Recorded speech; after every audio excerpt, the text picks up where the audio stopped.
అబ్రహాముకి దేవుడు ల్యాండ్ ఇస్తానన్నాడండి.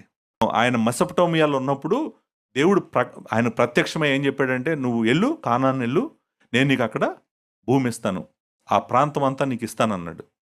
నీకు ఇస్తానంటే అబ్రహాం బయలుదేరి మెసొపొటేమియాలో నుంచి కానానుకు వచ్చాడు. కానానుకు వచ్చి ఏ ల్యాండ్ అయితే దేవుడు అతనికి ఇస్తానన్నాడో, ఏ ల్యాండ్ అయితే ట్రిలియన్స్ ఆఫ్ డాలర్స్ చేస్తుందో, value is not in billions. Israel is not a $1 billion country, it is a trillions and trillions of dollar country.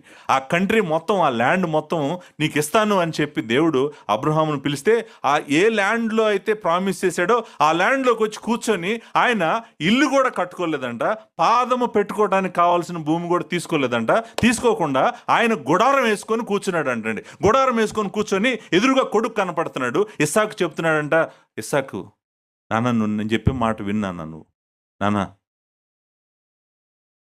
ఈ భూమి కోసం మనం దేవుడి దగ్గరికి వచ్చింది. ఈ భూమే మనకు కావాల్సింది నాన్న. ఈ భూమి కోసం మనం దేవుడి దగ్గరికి వచ్చింది. ఈ భూమే మనకు కావాల్సింది నాన్న.